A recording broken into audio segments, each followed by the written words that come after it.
اعوذ باللہ من الشیطان الرجیم بسم اللہ الرحمن الرحیم۔ الرحمن لیگل کنسلٹنٹ میں ہم آپ کو ویلکم کرتے ہیں۔ آج ہم آپ کو سول پروسیجر کوڈ ضابطہ دیوانی کا نہایت اہم ٹاپک بتانے جا رہے ہیں کہ when there will be no production of evidence، کہ پروڈکشن آف ایویڈنس نہ ہو تو اس صورت میں کیا ہوگا۔ تو آج ہمارا ٹاپک جو سا ہے وہ ہے procedure to suit when the parties to suit fail to produce evidence۔ تو یہ آج ہمیں جو تذکرہ کرنا ہے وہ اس پوائنٹ پہ کرنا ہے۔ تو سب سے پہلے میں آپ کو ایویڈنس کے متعلق بتا دوں، تھوڑا سا اشارہ دے دوں۔ دیکھیں فیکٹس دو قسم کے ہوتے ہیں، ایک ہوتے ہیں فیکٹ جنہیں ہم پلیڈنگ میں ڈیفائن کر دیتے ہیں، the facts which are explained in pleading. تو فیکٹ جو پلیڈنگ میں ہوتے ہیں، دعوے میں ہوتے ہیں، جواب دعوے میں ہوتے ہیں، ایک حقائق ہوتے ہیں وہ، دوسرے حقائق ایسے حقائق ہوتے ہیں جنہوں نے پلیڈنگ کے حقائق کو ثابت کرنا ہوتا ہے۔ اور یہ حقائق کیسے ثابت ہوتے ہیں پلیڈنگ کے؟ یہ ایویڈنس کے ذریعے ہوتے ہیں۔ تو ایویڈنس ایک فیکٹس پہ مشتمل ایک اچھا خاصا حجم رکھنے والی چیز ہے، ٹھیک ہے۔ اور when there will be no production of evidence, then what will be the procedure of court and what will be the power of court regarding the non-production of evidence۔ تو اس چیز کے متعلق آج ہم آپ کو بتانے جا رہے ہیں۔ تو firstly I will like to explain that کہ نان پروڈکشن آف ایویڈنس کا جو پروسیجر ہے اسے میں 4 حصوں میں تقسیم کرتا ہوں۔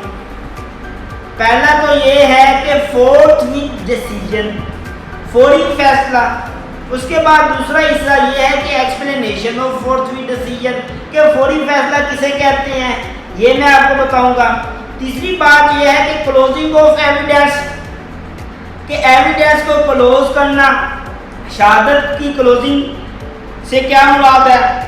اور چوتھا جو پیرامیٹر ہے اس کو سمجھانے کے لیے وہ یہ ہے کہ اسینشیل کنڈیشن۔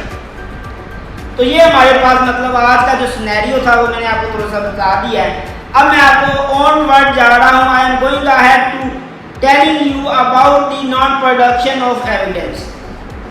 تو اس چیز کے متعلق یہ بات سب سے پہلے میں آپ کو بتا دوں کہ فورتھ وتھ ڈیسیژن کیا ہے، فوراً فیصلہ کیا ہے۔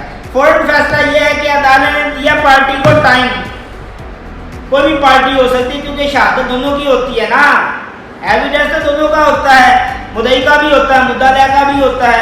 عدالت نے دے دیا پارٹی کو ٹائم، سمجھ آ رہی ہے کہ آپ اس ٹائم کے اندر اپنی ایویڈنس کی پروڈکشن کر لیں، اپنے ڈاکومنٹ کی انسپیکشن کروا لیں، اپنے گواہان کی ایگزامینیشن کروا لیں۔ لیکن نہیں، پارٹی کو کوئی فرق نہیں پڑ رہا، ادھر سے سنا ادھر سے نکال دیا، کوئی نہیں، ہوتا رہے گا جو ہونا ہے۔ عدالتیں چل رہی ہیں، کام ہو رہے ہیں، عدالت کی بات کو سیریس نہ لو۔ کیوں نہ لو؟ عدالت کی بات کو سیریس لو، عدالت کی ڈائریکشن پہ عمل کرو۔ تو اگر آپ عدالت کی ڈائریکشن پہ عمل نہیں کرتے تو عدالت رکھتی ہے اختیار فورتھ وتھ ڈیسیژن کا، فوری فیصلے کا۔ The court can issue the forthwith decision. اس کے بعد آنورڈ آپ کو بتانے جا رہا ہوں explanation of forthwith decision. تو فورتھ وتھ ڈیسیژن کی ایکسپلینیشن یہ ہے کہ پہلا تو پیرامیٹر یہ ہے کہ decision within reasonable time, کہ فورتھ وتھ ڈیسیژن کیونکہ ایک ریزنیبل ٹائم کے بعد ہوتا ہے، مناسب وقت دینے کے بعد ہوتا ہے، یہ ایک ایسا ڈیسیژن ہے وچ از ان ریزنیبل ٹائم۔ اس کے بعد forthwith decision on the same day, کہ فورتھ وتھ ڈیسیژن فوراً فیصلہ عدالت آن دا سیم ڈے بھی کر سکتی ہے۔ کون سے سیم ڈے؟ جس دن عدالت نے کہا تھا کہ گواہ لے کے آنے ہیں، ایویڈنس کروانی ہے، ایویڈنس کی پروڈکشن کرنی ہے، آپ گئے جی پارٹی کے لیے چلے گئی، ہاں جی مدعی صاحب تھوڑے گواہ کتنے آ؟ پتہ نہیں جی، وہ نہیں آئے جی، ہنس کے دکھا دیتا۔ عدالت کہے گی میں نے آپ کو ایک مناسب وقت دیا ہے، آپ کو میں نے آپ کو اتنی ڈائریکشن دی ہے، میں نے آپ کو اتنی ریکویسٹ کی ہے کہ آپ اپنی ایویڈنس کروا لیں۔ عدالتوں کے پاس بہت سے معاملات ہوتے ہیں، لوگوں کے سینکڑوں کی تعداد میں معاملات ہیں جو ہم ڈیل کر رہے ہیں۔ عدالتوں کو ٹائم کو سنجیدہ لیں، عدالت کو سنجیدہ لیں۔ آپ نے کیوں نہیں کروائی؟ پارٹی ہنس رہی ہے، مطلب صاف انکاری ہے نا۔ تو عدالت اس صورت میں بھی on the same day forthwith decision دے سکتی ہے۔ اس کے بعد جو اگلی چیز ہے فورسفل ڈیسیجن کو سمجھنے کے لیے وہ یہ ہے کہ عدالت جو سی ہے وہ ڈیسیجن آن ایڈجنٹ ڈیٹ کہ سیم ڈے کو ڈیسیجن نہ دے تو ڈیسیجن جو سی ہے جس اگلی ڈیٹ کو ملتوی کیا ہوا ہے اس ڈیٹ کو بھی ڈیسیجن فورسفل ڈیسیجن دے سکتی ہے. مطلب آج عدالت نے کہا آپ لے کے آئے نہیں آئے, عدالت نے کہا میں فیصلہ کر دوں میں فورسفل ڈیسیجن دے سکتی ہوں لیکن میں نہیں دے رہی, میں آپ کو ایک موقع اور دے رہی ہوں, I am giving you a chance, ٹھیک ہے, اور عدالت ایک اور موقع دے دیتی ہے اور اس موقع میں ایڈجنٹ ڈیٹ پہ اگر نہیں کرتا تو پھر تو عدالت کے پاس اختیار ہے نا کہ وہ تو فورسفل ڈیسیجن دے کے کیس کا فیصلہ کر دے گی. اب بتانے جا رہا ہوں نیچر آف فورسفل ڈیسیجن کہ فورسفل ڈیسیجن کی نیچر کیسی ہو, نوعیت کیسی ہونی چاہیے. تو قانون ہمیں یہ کہتا ہے, سی پی سی ہمیں یہ کہتا ہے, ضابطہ دیوانگی ہمیں یہ کہتی ضابطہ دیوانی ہمیں یہ کہتا ہے کہ جو سا نیچر ہے وہ نیچر سمری نہیں ہونی چاہیے, وہ نیچر جو سی ہے the nature of decision should be on merit پہ ہونی چاہیے. اب اس کے بعد اگلا پوائنٹ آ گیا کہ کلوزنگ آف ایویڈینس کیا چیز ہے. بائی جان جو پروڈکشن آف ایویڈینس نہیں کرو گے نا, آپ ایویڈینس کو پیش نہیں کرو گے تو عدالت جو سی ہے کلوزنگ آف ایویڈینس کر دے گی. اب کلوزنگ آف ایویڈینس کو آپ کو سمجھاتا ہوں کہ کلوزنگ آف ایویڈینس کیا چیز ہے, کلوزنگ آف ایویڈینس کیسے ہوتی ہے. تو نمبر 1 جو پیرامیٹر ہے, جو پوائنٹ ہے ہمارے پاس وہ ہے فیلئر آف پارٹی, کہ پارٹی جو سی ہے فریق جو سے ہیں, ایک فرسٹ پارٹی میں مدعی پارٹی لگا لیں یا مدعا لگا لیں, تو مدعا جو ہیں یا مدعی پارٹی ہے ان کی ناکامی کی صورت میں عدالت نے ٹائم دیا کہ آپ کے پاس یہ ٹائم ہے, آپ کائنڈلی آپ ہمارے پاس جو سا ہے, یا عدالت نے آرڈر دیا, عدالت نے کیا ریکویسٹ کرنی, عدالت نے آرڈر دیا کہ ڈائریکشن دی کہ آپ آ کے یہ جو ہے اپنی ایویڈینس کروا لیں, تو انہوں نے ایویڈینس نہیں کروائی. تو اس صورت میں جو ہوگا عدالت جو سی ہے وہ ان کا جو ہے کلوزنگ آف ایویڈینس کر سکتی ہے. اس کے بعد جو اگلی صورت ہے وہ یہ ہے recording of evidence of other party. مطلب فریقین تو دو ہوتے ہیں نا, فریقین دو ہوتے ہیں کہ مطلب ایک مدعی پارٹی اور ایک مدعا پارٹی. اب مدعی پارٹی کی فیلئر ہوگی, ناکامی ہوگی, تو مدعا پارٹی کی تو کوئی ناکامی نہیں نا, اور شہادت دونوں کی ہوتی ہے. تو عدالت مدعا پارٹی کی شہادت سٹارٹ کر دے گی, recording of evidence of other party شروع کر دے گی, اور جس پارٹی کی شہادت کلوز ہوگی, جن کے رائٹ اسٹرک آف ہو گئے ہوں گے, تو وہ شہادت نہیں کر سکتے.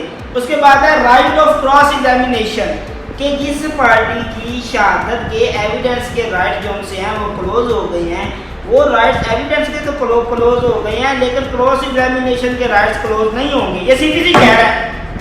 بعض دفعہ لوگ ہوتے ہیں کہ ایویڈینس کے رائٹ کلوز ہو گئے, بادشاہ ختم ہو گئی, دعویٰ چلا گیا, مر گئے, مر گئے, مٹ گئے. نہیں, آپ کراس ایگزامینیشن کا رائٹ رکھتے ہیں, سمجھ رہے ہیں بات کو. اس کے بعد جو اگلی چیز ہے نان کلوزنگ آف ایویڈینس, کہ نان کلوزنگ آف ایویڈینس کب ہوگی. نان کلوزنگ آف ایویڈینس اس صورت میں ہوگی جب آپ عدالت میں جو گواہ ہیں یا ایویڈینس جو سے ہیں اس کا مناسب خرچہ ادا کر دیتے ہیں, عدالت کی ریکوائرمنٹ کو فلفل کرتے ہیں, تو ایویڈینس کی کلوزنگ نہیں ہوگی. اس کے بعد جو سا اگلی چیز ہے وہ ہے پروڈکشن آف اویلیبل ایویڈینس, کہ مطلب سپوز جو آپ کے دعوے کے ایویڈینس ہیں, وہ جو آپ کے سوٹ کے ایویڈینس ہیں, ان کی پروڈکشن نہیں ہو رہی, لیکن ایک طریقہ آپ کے پاس ہے جس کے تحت آپ کلوزنگ آف ایویڈینس سے بچ سکتے ہیں.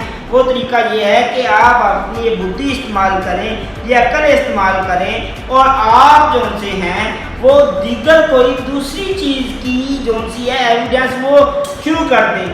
سپوز ایویڈینس پہلے ہونی تھی گواہ کی, جو گواہ اسے کہتے ہیں دعوے میں لکھا ہوا ہے. اب وہ گواہ لسٹ میں جو لگا ہوا ہے, وہ گواہ جو ہے گواہ لسٹ میں جو لگا ہوا ہے وہ گواہ نہیں آ سکتا. اب آپ اپنی بدھی استعمال کریں اور جو اویلیبل گواہ ہے, جو تربیدہ گواہ ہے یا کوئی اور گواہ ہے, اس کا آپ طریقہ چلا کے وہ اس طرف چلے جائیں, چپ کر کے عدالت کو تھوڑا سا اپنا خود اپنی بدھی استعمال کر کے عدالت کا ٹائم ضائع نہ کریں, دیگر معاملات جو ایویڈینس کے ہیں وہ آپ ذرا ہینڈ اوور کر لیں. اس کے بعد ہے اسینشیل کنڈیشن, اسینشیل کنڈیشن سے مراد کون کون سی کنڈیشن ہیں جن کے تحت دعویٰ جون سا اسے کہتے ہیں سوٹ جون سا ہے اس میں نان پروڈکشن آف ایویڈنس جو سی ہے اس کا ڈیسیجن ہوگا. مطلب اس چیز کے متعلق ہم آپ کو بتا رہے ہیں کون سی اسینشیل کنڈیشن ہے. تو اس میں جو اسینشیل کنڈیشن ہے وہ دو اسینشیل کنڈیشن ہیں. کہ پہلی کنڈیشن تو یہ ہے کہ گرانٹنگ آف ٹائم, کہ فورتھ ویٹ ڈیسیجن اس صورت میں ہوگا جب عدالت پارٹی کو ٹائم دے گی, ایک خاص وقت دے گی کہ اس وقت میں آپ پروڈکشن آف ایویڈنس کر لیں. Granting of time is very necessary point. اس کے بعد جو اگلی چیز ہے وہ یہ ہے کہ failure in production of evidence, کہ جب پارٹی پروڈکشن آف ایویڈنس میں فیل ہو جائے گی. بہت شکریہ, اللہ حافظ.